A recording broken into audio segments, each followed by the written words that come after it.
வணக்கம். இன்றைய கலந்துரையாடலுக்கு எல்லாரையும் வரவேற்கிறோம். வணக்கம். இன்னைக்கு நாம ஆட்டிசம் பாதிப்புள்ள குழந்தைகளை உள்ளடக்கிய வகுப்பறைகளை, அதாவது இன்க்ளூசிவ் கிளாஸ் ரூம்ஸ எப்படி வெற்றிகரமா நடத்துறதுன்னு பார்க்க போறோம். ஆமா, இதுக்காக நம்ம கிட்ட சில ஆதாரங்கள் இருக்கு. 2 ஆசிரியர்கள் பேசிக்கிட்டது, அவங்களோட அனுபவங்கள், அப்புறம் தமிழ்நாட்டுல பெற்றோர்களுக்கான ஒரு விழிப்புணர்வு திட்டம் பத்தின சில குறிப்புகளும் இருக்கு. சரி. இதுல இருந்து என்ன மாதிரி உத்திகள் வேலை செய்யுது, என்னென்ன சவால்கள் வருது, அப்புறம் பெற்றோரோட பங்கு இதுல எவ்வளவு முக்கியம்னு கொஞ்சம் ஆழமா அலச போறோம். ம், சரி, ஆரம்பிக்கலாமா? ஒரு வகுப்பறையில நாம செய்யக்கூடிய சின்ன சின்ன மாற்றங்கள் கூட இந்த குழந்தைங்களுக்கு எவ்வளவு பெரிய உதவியா இருக்கும்னு முதல்ல பார்ப்போம். நிச்சயமா. முதல் விஷயம், ஒவ்வொரு குழந்தையோட பலம் என்ன, பலவீனம் என்னன்னு தனித்தனியா புரிஞ்சுக்கணும்னு ஒரு டீச்சர் சொல்றாங்க. ஏன்னா சில குழந்தைங்க அதிக சத்தம், பிரகாசமான லைட், இல்ல திடீர்னு ஏதாவது மாறினா ரொம்ப கஷ்டப்படுவாங்க இல்லையா? ஆமா, கரெக்ட். அதுதான் முதல் படி. ஏன்னா ஒவ்வொரு குழந்தையோட சென்சரி சென்சிட்டிவிட்டி, அதாவது உணர்திறன் வந்துட்டு வித்தியாசமா இருக்கும். சிலருக்கு சத்தம் பிரச்சனைனா, சிலருக்கு ஒரு குறிப்பிட்ட துணி உடம்புல பட்டா கூட பிடிக்காது. ஓ, அப்படியா? அதனால அவங்களுக்குன்னு ஒரு அமைதியான, கணிக்கக்கூடிய, அதாவது பிரெடிக்டபிளான ஒரு ஒழுங்கான சூழலை ரெடி பண்ணணும். சரி, அதுக்கு என்ன மாதிரி விஷயங்கள் பண்ணலாம்? உதாரணத்துக்கு குழந்தைய டீச்சருக்கு பக்கத்துல உட்கார வைக்கிறது நல்லது. அவங்களுக்கு ஒரு பாதுகாப்பு உணர்வு கிடைக்கும். டீச்சரால கவனிக்கவும் கொஞ்சம் ஈஸியா இருக்கும். ஆமா. அப்புறம் கிளாஸ் ரூம்ல இரைச்சல் இல்லாம பாத்துக்கணும். ரொம்ப இரைச்சலா இருந்தா தேவைப்பட்ட சில சமயம் அந்த காதுக்கான காப்பான்கள், இயர் டிஃபெண்டர்ஸ் சொல்றோம்ல, அதை கூட பயன்படுத்தலாம்னு ஒரு குறிப்புல இருக்கு. ஓஹோ, சரி சரி. அது போக அமைதி மூலைன்னு, அதாவது குவைட் கார்னர்னு ஒரு இடம். குழந்தை ரொம்ப டென்ஷன் ஆகுற மாதிரி இருந்தா அங்க போய் அமைதியா இருக்கலாம். அங்க அவங்களுக்கு பிடிச்ச சாஃப்ட் டாய்ஸ், ஸ்ட்ரெஸ் பால்ஸ் மாதிரி வைக்கலாம். நல்ல ஐடியா. இன்னொரு முக்கியமான விஷயம், கிளாஸ் ரூம் ரூல்ஸ். அதை வெறுமனே சொல்லாம படங்களா போட்டு வச்சா அவங்களுக்கு இன்னும் நல்லா புரியும், குழப்பம் குறையும். கரெக்ட். இங்க நாம கவனிக்க வேண்டியது என்னன்னா, இந்த மாதிரி சின்ன சின்ன சூழல் மாற்றங்கள் கூட அவங்களோட கத்துக்கிற வேகத்திலையும் நடத்தையிலையும் பெரிய தாக்கத்தை ஏற்படுத்தும். ஓகே, சூழலை ஓரளவுக்கு சரி பண்ணிட்டோம். ஆனா அடுத்ததா கம்யூனிகேஷன், அதாவது தொடர்பு கொள்றதுல சில சிக்கல்கள் இருக்குன்னு டீச்சர் சொல்றாங்க. ஆமா, அதுவும் இருக்கு. பேர் சொல்லி கூப்பிட்டா சில சமயம் திரும்ப மாட்டேங்கிறாங்க, இல்ல இன்ஸ்ட்ரக்ஷன்ஸ் கொடுத்தா உடனே ஃபாலோ பண்றது இல்ல, இந்த மாதிரி. இதுக்கு என்ன காரணம்? எப்படி இதை சரி செய்ய? இது ஒரு பொதுவான சவால் தான். இதுக்கு காரணம், ஆட்டிசம் பாதிப்புள்ள பல குழந்தைங்க நாம பேசுற வார்த்தைகளை விட விஷுவல்ஸ், அதாவது காட்சிகளை பார்த்தா இன்னும் நல்லா வேகமா புரிஞ்சுப்பாங்க. அப்படியா? ஆமா, நாம சொல்றது காத்துல போயிடும். ஆனா ஒரு படம் இல்ல ஒரு சார்ட் அவங்க கண்ணு முன்னாடி இருக்கும்போது அது அவங்களுக்கு நல்லா பதியும். அதனால விஷுவல் எய்ட்ஸ், அதாவது காட்சி வழிகாட்டுதல்கள் ரொம்ப ரொம்ப ஹெல்ப்ஃபுல்லா இருக்கும். உதாரணத்துக்கு ஃபிளாஷ் கார்டுகள் யூஸ் பண்ணலாம். செய்ய வேண்டிய வேலைகளை படங்களா போட்டு ஒரு ஷெட்யூல் மாதிரி கொடுக்கலாம். நாமளே சைகைகள் மூலமா சொல்றது, முகபாவனைகள், இது கூட அவங்களுக்கு உதவும். ஓ, அப்போ நீளமா இன்ஸ்ட்ரக்ஷன்ஸ் கொடுக்கிறதுக்கு பதிலா? ஆமா, அதுக்கு பதிலா சிம்பிளா நேரடியா சொல்றது நல்லது. உட்காரு, புத்தகம் எடு, லைனுக்கு போ, இந்த மாதிரி சின்ன சின்ன தெளிவான கட்டளைகள் கொடுக்கணும். சரி சரி.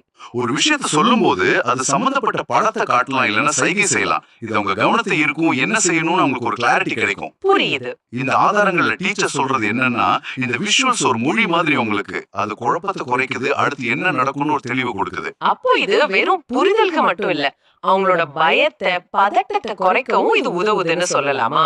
ஏன்னா அடுத்து என்னன்னு அவங்களுக்கு தெரியுது. மிகச்சரியா சொன்னீங்க. அந்த ப்ரெடிக்டபிலிட்டி அவங்களுக்கு ரொம்ப முக்கியம். சரி, இப்ப அடுத்ததா நடத்தை பிரச்சனைகள் பத்தி பார்ப்போம். சில சமயம் குழந்தைங்க திடீர்னு அழ ஆரம்பிச்சிடுவாங்க, கத்துவாங்க, இல்ல தன்னைத்தானே அடிச்சுக்கிற மாதிரி பண்ணுவாங்க.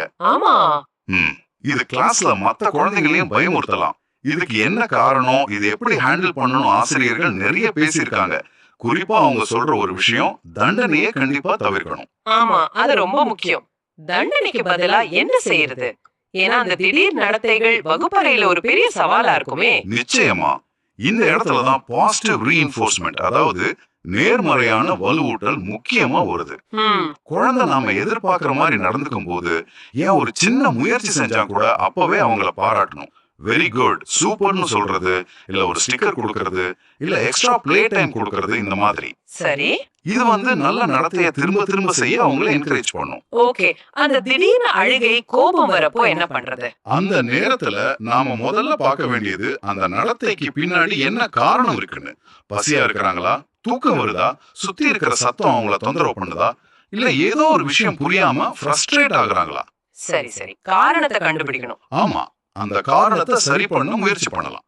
அது முடியலன்னா இல்ல அந்த நேரம் உங்களுக்கு ஒரு பிரேக் தேவைப்பட்டா ஒரு சின்ன சென்சரி பிரேக் கொடுக்கலாம். சென்சரி பிரேக்னா? அதாவது அந்த குவைட் கார்னருக்கு போக சொல்லலாம், இல்ல ஆழ்ந்த மூச்சு விட சொல்லலாம், அந்த ஸ்ட்ரெஸ் பால கையில கொடுக்கலாம், இல்லைன்னா கொஞ்ச நேரம் தனியா அமைதியான இடத்துக்கு கூட்டிட்டு போகலாம். புரியுது. இங்க நம்ம கத்துக்க வேண்டிய முக்கியமான பாடம் என்னன்னா, இந்த மாதிரி நடத்த கூட ஒரு விதமான கம்யூனிகேஷன் தான். அவங்க ஏதோ சொல்ல முயற்சி பண்றாங்க, அதனால திட்டுறதுக்கு பதிலா அவங்க என்ன சொல்ல வராங்கன்னு புரிஞ்சுக்கிட்டு ஆதரவு கொடுக்கறது தான் முக்கியம். தண்டனை மூல காரணத்தை சரி செய்யாது இல்லையா? உண்மைதான். நடத்தைக்கு பின்னாடி இருக்கிற காரணத்தை தேடணும்னு சொல்றீங்க. கரெக்ட். சரி, இப்ப சோஷியல் ஸ்கில்ஸ், அதாவது சமூக திறன்கள் பத்தி பேசலாம்.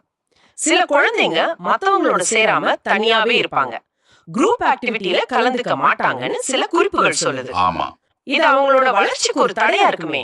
ஆமா, சமூக தொடர்புங்கிறது ஆட்டிசம் பாதிப்புள்ள பல குழந்தைங்களுக்கு கொஞ்சம் சவாலான விஷயம்தான். அவங்கள எடுப்புல பெரிய குரூப்ல சேர்த்து விடாம கொஞ்சம் கொஞ்சமா படிப்படியா பழக்கலாம். அது எப்படி?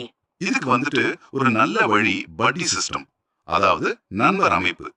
கிளாஸ்ல கொஞ்சம் பொறுமையும் நட்பாவும் பழகுற இன்னொரு குழந்தைய இவங்களோட பார்ட்னரா ஆகலாம். ஓ, அந்த பட்டி வந்து பிரேக் டைம்ல இல்ல சின்ன சின்ன ஆக்டிவிட்டில இவங்க கூட இருக்கலாம், பேசலாம், விளையாடலாம். சரி, குழு செயற்பாடுகள்ல எப்படி அவங்கள ஈடுபடுத்தலாம்? ரொம்ப சிம்பிளான அதே சமயம் ஸ்ட்ரக்சர்டான விளையாட்டுகளை தேர்ந்தெடுக்கலாம்.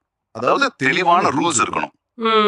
உதாரணமா 2 பேர் சேர்ந்து பந்த உருட்டி விடுறது, இல்ல பிக்சர் கார்ட்ஸ் மேட்ச் பண்றது, இல்ல முறை வச்சு பிளாக்ஸ் அடுக்கிறது, டர்ன் டேக்கிங், இந்த மாதிரி. ஓகே. இந்த ஆக்டிவிட்டிஸ்லாம் கொஞ்ச நேரத்துக்கு தெளிவான விதிகளோடு இருந்தா போதும். இதன் மூலமா அடுத்தவங்க கூட எப்படி இன்டராக்ட் பண்றது, ஷேர் பண்றது, தன்னோட முறைக்காக வெயிட் பண்றது, இதெல்லாம் ஒரு பாதுகாப்பான சூழல்ல அவங்க கத்துப்பாங்க. புரியுது. அவசரப்படாம பொறுமையா அவங்கள வழி நடத்தணும். கரெக்ட். சின்ன சின்ன முன்னேற்றங்களையும் பாராட்டணும், அது அவங்க நம்பிக்கையை வளர்க்கும். ஓகே. பசி சிஸ்டம், ஸ்ட்ரக்சர்ட் விளையாட்டுகள், நல்ல யோசனைகள். சரி, இப்ப அடுத்த சவாலுக்கு வருவோம். எல்லா குழந்தைங்களும் ஒரே மாதிரி கத்துக்கிறது இல்ல. ஆமா, குறிப்பா எழுதுறது, படிக்கிறதுல சில குழந்தைங்க மெதுவா இருக்கலாம். இதனால சில பெற்றோர் கிட்ட இருந்து புகார் வரலானோ, சில சமயம் பெத்தவங்க கிட்ட இருந்தே போதுமான சப்போர்ட் கிடைக்காம போகலானோ டீச்சர் சொல்றாங்க. இது எப்படி கையாளுறாங்க? இது உண்மையிலேயே கொஞ்சம் சிக்கலான விஷயம் தான். முதல்ல டீச்சர்ஸும் சரி பெற்றோரும் சரி புரிஞ்சுக்க வேண்டியது என்னன்னா, முன்னேற்றம் மெதுவா இருந்தாலும் அது ரொம்ப அர்த்தம் உள்ளது. ஒவ்வொரு குழந்தையும் அவங்க வேகத்துல தான் கத்துப்பாங்க. ஆமா. இதுக்கு ஒரு முக்கியமான தீர்வு IEP, அதாவது இண்டிவிஜுவலைஸ்ட் எஜுகேஷன் பிளான், தனிப்பட்ட கல்வி திட்டம். IEP அது எப்படி உதவும்? அது வந்து ஒவ்வொரு குழந்தையோட தனிப்பட்ட தேவை என்ன, அவங்களோட பலம் என்ன, அவங்க அடைய வேண்டிய இலக்குகள் என்ன, இது எல்லாத்தையும் கணக்கில் எடுத்து உருவாக்குற ஒரு பிளான். ஓகே. உதாரணமா ஒரு குழந்தைக்கு எழுதுறது கஷ்டமா இருக்குன்னா நேரடியா எழுத சொல்லாம முதல்ல எழுத்து மேலேயே விரலை வச்சு ட்ரேஸ் பண்ண வைக்கலாம். இல்லனா பெரிய பெரிய எழுத்துக்களா எழுத பழகலாம். இலக்குகளை சின்ன சின்ன படிகளா பிரிச்சு ஒவ்வொரு ஸ்டெப் அவங்க பண்ணும் போதும் பாராட்டணும். சரி சரி. இது அவங்களுக்கு ஒரு நான் சாதிச்சிட்டேங்கிற உணர்வை கொடுக்கும். இதுல ரொம்ப முக்கியம் என்னன்னா, டீச்சர், பெற்றோர், ஸ்பெஷல் எஜுகேட்டர், தெரபிஸ்ட், இவங்க எல்லாரும் ஒரு டீமா சேர்ந்து வேலை செய்யணும். டீம் வொர்க் முக்கியம்னு சொல்றீங்க.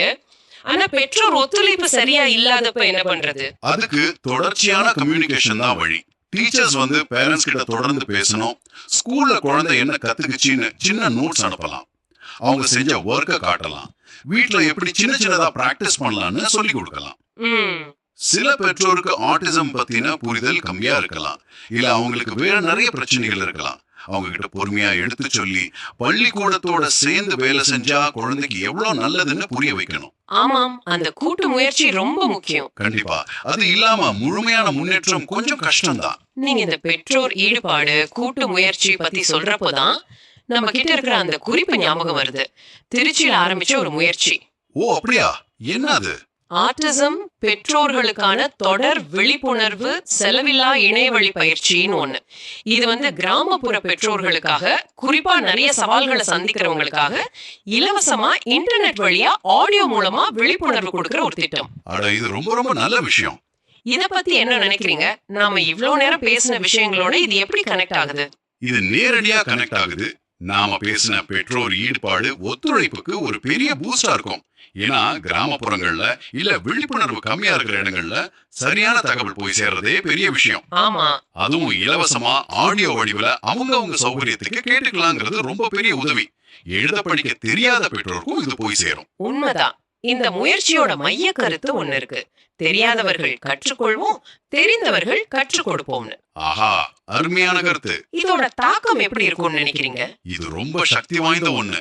அறிவுங்கிறது ஒருத்தரோட மட்டும் இருக்கக்கூடாது, அது பகிரப்படணும். எனக்கு தெரிஞ்சதை நான் சொல்றேன், உங்களுக்கு தெரிஞ்சதை நீங்க சொல்லுங்கன்னு வரும்போது அந்த சமூகம் மொத்தமா வலுப்பெறும். கரெக்ட். இது மாதிரி முயற்சிகள் பெத்தவங்களுக்கு ஒரு தைரியத்தையும் தன் குழந்தைக்கு எப்படி உதவலாங்கிற அறிவையும் கொடுக்கும். சரியான தகவல் இருந்தா அவங்களும் ஸ்கூலோட சேர்ந்து இன்னும் நல்லா வேலை செய்ய முடியும். இது நேரடியா குழந்தையோட முன்னேற்றத்துக்கு உதவும். அப்போ இந்த டீச்சர்ஸோட அனுபவ பகிர்வுகள், இந்த விழிப்புணர்வு முயற்சி, இது எல்லாத்தையும் சேர்த்து பார்க்கும்போது உள்ளடக்கிய கல்வி, அதாவது இன்க்ளூசிவ் எஜுகேஷன்ங்கிறது குழந்தைங்களை கிளாஸ் ரூம்ல உட்கார வைக்கிறது மட்டும் இல்லவே இல்ல. அதுக்கு மேல அவங்க பாதுகாப்பா மதிக்கப்படுறதா ஃபீல் பண்ற, அவங்களால நல்லா கத்துக்க முடியற ஒரு சூழலை நாமளே உருவாக்கணும். ஆமா, அதுக்கு தேவை முதல்ல சூழலை சரியா அமைக்கிறது, பொறுமை, அப்புறம் இந்த விஷுவல் சப்போர்ட்ஸ், பாசிட்டிவ் அப்ரோச், தண்டனையை தவிர்த்து காரணத்தை புரிஞ்சுக்க முயற்சி பண்றது, அப்புறம் ரொம்ப முக்கியமா அந்த டீம் ஒர்க், டீச்சர், பெற்றோர், ஸ்பெஷலிஸ்ட் எல்லாம் சேர்ந்து வேலை செய்யறது. சரி, இந்த ஆதரவெல்லாம் சரியா கிடைச்சா ஆட்டிசம் பாதிப்புள்ள குழந்தைகள் மட்டும் இல்ல, எல்லா குழந்தைங்களுமே சந்தோஷமா கத்துக்கிட்டு நம்பிக்கையோட அவங்களோட முழு திறனையும் வெளிப்படுத்த முடியும். நீங்க ஒரு ஆசிரியரா இருக்கலாம், பெற்றோரா இருக்கலாம், இல்ல சும்மா இந்த விஷயத்துல ஆர்வம் உள்ளவரா கூட இருக்கலாம். இந்த கலந்துரையாடல்ல நாம பார்த்த உத்திகள் நம்ம கற்றல் சூழல்களை இன்னும் கொஞ்சம் ஆதரவானதா மாத்திக்க சில ஐடியாஸ் கொடுத்திருக்கோம்னு நம்புறோம். ஆமா, இது வெறும் தியரி இல்ல, இதெல்லாம் நிஜமாவே செயல்படுத்தக்கூடிய, மாற்றத்தை கொண்டு வரக்கூடிய விஷயங்கள். சரி, வகுப்பறைகள்ல எப்படி ஆதரவு கொடுக்கலாம், வீடுகள்ல பெற்றோரோட பங்கு என்ன, அவங்களுக்கு எப்படி விழிப்புணர்வு கொடுக்கலாம்னு பார்த்தோம். ஆனா நம்ம சிந்தனைய இதோட நிறுத்திக்க வேண்டாம். பள்ளிக்கூடத்துக்கும் வீட்டுக்கும் வெளியில நம்ம சமூகம் இருக்கு இல்லையா, பூங்காக்கள், கடைகள், பொது இடங்கள், வேலை பார்க்கிற இடங்கள், இது எல்லாமே ஆட்டிசம் பாதிப்புள்ள நபர்கள் உட்பட எல்லா தரப்பு மக்களையும் இன்னும் நல்லா புரிஞ்சுக்கிற, அரவணைச்சுக்கிற இடங்களா எப்படி மாற முடியும்? இத பத்தி நீங்க கொஞ்சம் யோசிச்சு பாருங்க. நல்ல கேள்வி. அடுத்த கலந்துரையாடல்ல சந்திக்கலாம். நன்றி. நன்றி.